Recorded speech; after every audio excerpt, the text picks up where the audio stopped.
ప్రియ దేవుని సంగమా, మరొక వరాన్ని ఆయన కృపలో భద్రపరిచి ఆయన సన్నిధిలో ఉంచిన ఆ దేవాది దేవునికి ముందుగా కృతజ్ఞతాస్తుతులు చెల్లిద్దాం. దేవునికి స్తోత్రం చేద్దాం. ప్రియ దేవుని సంగమా, ఆయన పలుకులను చక్కటి ఆత్మీయ స్థితిలో మన నుంచి మరో వారంలో ఆయన ప్రవేశపెట్టినందుకు ఆయన స్తోత్రాలు చెప్తాం. అలాగే గడిచిన వారంలో మనం ధ్యానం చేసిన అంశం నీతిమంతుడు లేడు, ఒక్కడును లేడు కాదు మన అంశం. ఒక్కడును లేడు కాదు మన అంశం. లేడా?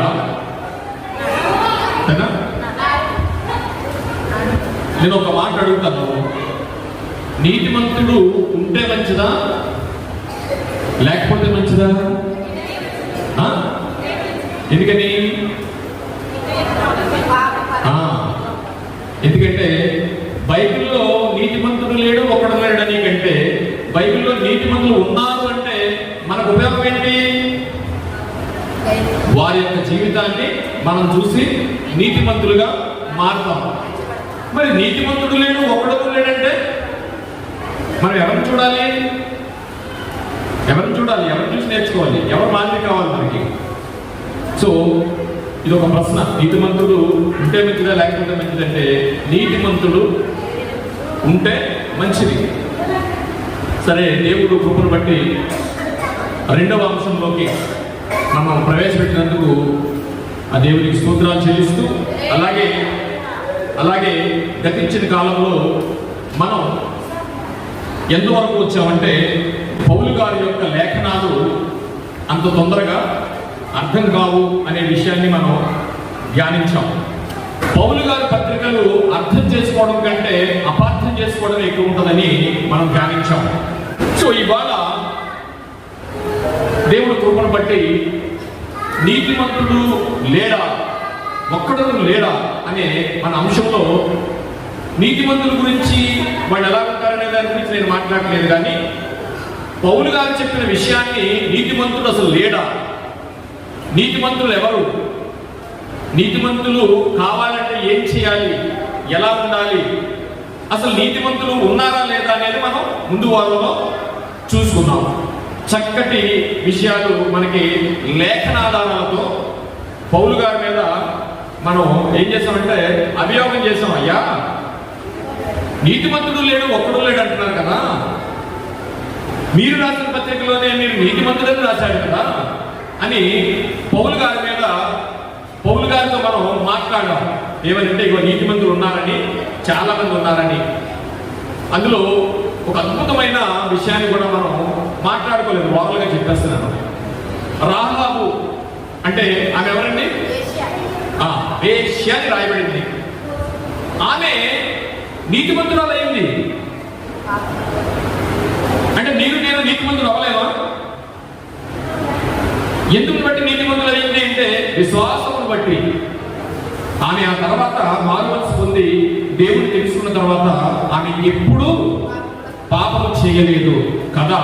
కానీ తన కుటుంబాన్నంతటిని రక్షించుకోవడానికి ఎంతో ప్రయాసపడి తన వృత్తిని మానేసి మారుమనసును పొందినందుకు దేవుడు ఆ పాపి వ్యభిచారి అనే రాహాబుని తన వంశావళిలో తెచ్చుకున్నట్టుగా మనకు కనిపిస్తుంది. దేవునికి మహిమ కలుగునుగాక. అలాంటి వాళ్ళే మారుమనసు పొంది నీతిమంతులుగా మారినప్పుడు మనం ఎందుకు నీతిమంతులుగా మారకూడదు? ఒక్కడు లేడు, నీతిమంతుడు ఒక్కడు లేడు అనేది పౌలు గారు మాట్లాడుతున్నారా, ఇంకెవరైనా మాట్లాడుతున్నారా? పౌలు గారు ఎందుకు ఆ పదప్రయోగం చేశారనే విషయాన్ని ఈరోజు మనం తెలుసుకున్నాం. ముందు వారంలో మనం తెలుసుకున్నది ఏంటంటే నీతిమంతులు ఉన్నారని, నీతిమంతులు కావడానికి వాళ్ళ క్వాలిఫికేషన్ ఏంటో, ఎంతమంది ఉన్నారో వాళ్ళందరినీ మనం చూసాం. మొన్న మనం రాహాబు గారిని చూడలేదు కనుక ఆవిడ కూడా ఒకసారి మనం చూసాం. మరొక ఆయన చూసుకుంటే పాత నిబంధనలో లోతు గారండి. లోతు నీతిమంతుడు, కానీ ప్రపంచమంతా ఆయన గురించి ఒక విమర్శనాత్మకమైన అంశం జరుగుతూ ఉంటుంది. క్రైస్తవేతరులకు అర్థమైంది ఏంటంటే, క్రైస్తవేతరులకే అర్థం కాదు, ఇప్పుడు క్రైస్తవులకు అర్థమైందంటే అర్థమైంది, కానీ హౌ టు రిప్లై ఇప్పుడు మనం అంతా ఎందుకు నేర్చుకున్నామంటే, ఇంకెప్పుడన్నా ఎవరిని ఎన్నా మీరు నీతిమంతుడు లేడు ఒక్కడు లేడంటే టక్క టక్క టక్క టక్క మనం మీరేం చెప్పాలి? మనం విన్నదంతా చెప్పాలి. ఇప్పుడు ప్రార్థనా పనులు ఉన్నారు, ఇక్కడ చాలా ప్రార్థన చేస్తారు. దానికంటే ముందు బైబిల్ వీరులు కావాలి. ఏ వీరులు? బైబిల్ వీరులు కావాలి. అందుకని ఇవాళ 2వ వారంలో ప్రవేశపెట్టిన దేవాది దేవునికి మరొకసారి కృతజ్ఞతాస్తుతులు చెల్లిద్దాం. దేవునికి మహిమ కలుగును గాక. ఈరోజు మనం ఏం చూద్దామంటే, ముగించడానికి ప్రయత్నిస్తాను, బహుశా ముగింప వరకు వెళ్ళకపోవచ్చు. ప్రియ దేవుని సంగమ, గతించిన వారంలో మనం ఎక్కడాగామంటే పౌలు గారి యొక్క లేఖనాలు ఎంత గొప్పవో, ఆయన లేఖనాలు అంత తొందరగా ఎవరికి అర్థం కావని మనం చదువుకున్నాం. ఇప్పుడు అదే వాక్యాన్ని మరొకసారి ధ్యానిద్దాం. రోమిలికి రాసిన పత్రిక 3వ అధ్యాయము నేను చదువుతాను, వినండి. నీతిమంతుడు లేడు, ఒక్కడునూ లేడు, గ్రహించువాడును లేడు, దేవుని వెదకువాడును లేడు. అందరూ త్రోవ తప్పి ఏకముగా పనికి మాలిన వారైరి. మేలు చేయువారు లేడు, ఒక్కడైనను లేడు. వారి గొంతుక తెరచిన సమాధి, తమ నాలుకతో మోసము చేయుడు. వారి పెదవుల క్రింద సర్ప విషం ఉన్నది, వారి నోటి నిండా శపించుటయు పగయు ఉన్నది. రక్తము సిందించుటకు వారి పాదములు పరిగెత్తుచున్నవి. నాశనము కష్టమును వారి మార్గములో ఉన్నవి, శాంతి మార్గము వారు ఎరుగరు. వారి కన్నుల ఎదుట దేవుని భయము లేదు. ఇది పౌలు గారు ఎవరికి రాస్తున్నారు అనుకున్నాం మనం ఈ లేఖ?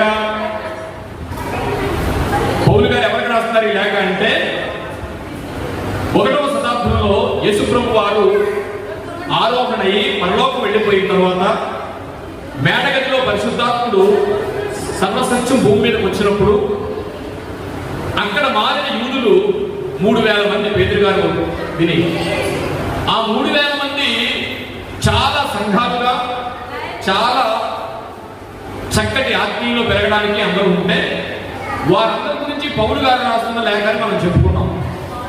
ఎందుకు పౌలు గారు ఆ సంఘాన్ని కట్టకపోయినా, ఆ వ్యక్తులను చూడకపోయినా, ఎందుకు పౌలు గారు ఈ విషయాన్ని అరే బాబు నీతిమంతుడు లేడు, ఒక్కడు లేడని వాళ్ళని డిస్కరేజ్ చేయడానికి రాస్తున్నాడు? ఇది నేను ఒక ఉదాహరణ చెప్తాను. నా కూడా ఒక స్నేహితుడు వచ్చాడు. ఆ స్నేహితుడు వచ్చి నన్ను మాట అన్నాడు. ఏమన్నాడంటే, అయ్యా నేను మొన్న ఎక్కడికో వెళ్ళాను, అక్కడ చాలా మంది పాస్టర్లు ఉన్నారు, విశ్వాసులు ఉన్నారు. నేను చాలా ఏంటో అనుకున్నానండి, అక్కడ ఏం పరిస్థితి బాగోలేదండి అన్నారనుకోండి. అప్పుడు నేనేమనాలి? అందరూ అలా ఉండరండి, అందరూ మంచోళ్ళు ఉండరు, అందరూ చెడ్డవాళ్ళు ఉండరు. అందుకని దేవుడు మీకు ఏమైతే అప్పచెప్పాడో ఆ పని మీరు కొనసాగించండి అనాలి. కానీ ఇక్కడ పౌలు గారు ఏం రాస్తున్నారంటే, సంఘాలుగా ఏర్పడిన తర్వాత, పరిశుద్ధాత్ముడి కిందకు వచ్చిన తర్వాత, పెంతెకొస్తు దినాన్న మారిన వారందరూ సంఘాలుగా ఏర్పడిన తర్వాత వాళ్ళకి నీతిమంతుడు లేడు, ఒక్కడు లేడని ఎందుకు రాస్తున్నాడు? ఇప్పుడు నాకు చెప్పారన్నా చూసినప్పుడు నేనేం చెప్పాలి? అదేంటంటే అక్కడికి వెళ్ళాను, పాస్టర్లు అలాగే ఉన్నారు, విశ్వాసాలు అలాగే ఉన్నారు, అదేంటండి అని నా స్నేహితుడు నన్ను అడిగాడు. అడిగితే నేనేం చెప్పాలంటే, ఇప్పుడు లేదండి అలా కాదు, రకరకాల మనుషులు ఉండొచ్చు అనాలా? లేదండి అందరూ అలాగే ఉన్నారు అనాలా? రకరకాల మనుషులు ఉంటారు, నీ భక్తిని కొనసాగించు, నీతిమంతులు ఎక్కువ మంది లేరు అనాలా? ఇప్పుడు ఈయన ఏమంటున్నాడు? సంఘాలు పెట్టుకున్నారంట అక్కడ, వాళ్ళకి లెటర్ రాస్తున్నాడు. ఏమని? నీతిమంతుడు లేడు, ఒక్కడు లేడు అని. కానీ వాళ్ళు ఏమైపోతారండి? డిస్కరేజ్ అయిపోతారు. ఇదే సంఘాల్లో జరుగుతున్నది. నీతిమంతుడు లేడు, ఒక్కడు లేడు అని. కానీ అలా కూడా క్రైస్తవులు అందరూ ఏం చేస్తారంటే, ఇక అందరితో మనం అని అప్పటి వరకు మంచి కార్యాలు చేయాలనుకున్న ఈ వ్యక్తి ఏం చేస్తాడు? పెద్దగా ఆలోచించడు చెడ్డ కార్యాలు చేయడానికి. నా పాయింట్ అర్థమవుతుందా? ఆలోచించడు. ఎందుకంటే వాక్యం మనిషిని పురుగల్పాలు కానీ రేపాలు కానీ డిస్కరేజ్ చేసేకూడదు. నీతిమంతులు ఎవరన్నా చేతులెత్తండి ఎత్తుతారా? ఎత్తాం. ఎందుకంటే ఇంకా మనం నీతిమంతులుగా కొనసాగిస్తున్నాం. ఇంకొకటి, మీరందరూ నీతిమంతులు కాదని అనుకోకండి, అందరూ నీతిమంతులే.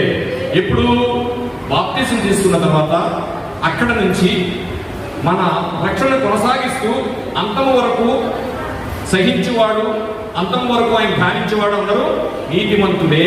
ఆ నీతిమంతులు కావడానికి ఇక్కడికి మనం వస్తున్నాం. నీతిమంతుడు లేడు, ఒక్కడు లేడంటే అది ఎంతవరకు కరెక్ట్? పౌలు గారు ఎందుకు రాస్తున్నారు అంటే, యూదులలో చాలా మంది క్రైస్తవులుగా ఆ పెంతెకోస్తు దినాన్ని మారడం జరిగింది. మారడం జరిగినప్పుడు యూదుల యొక్క క్యారెక్టర్ పౌలు గారికి తెలుసు. అందుకని అక్కడ ఉన్న కొత్తగా విశ్వాసంలో వచ్చి క్రైస్తవులుగా మారిన యూదులకి ఆయన ఒక అద్భుతమైన లేఖనాన్ని గుర్తు చేస్తున్నాడండి. ఇది ఆయన ఒపీనియన్ కాదు. వెళదాం ప్రభులోకి.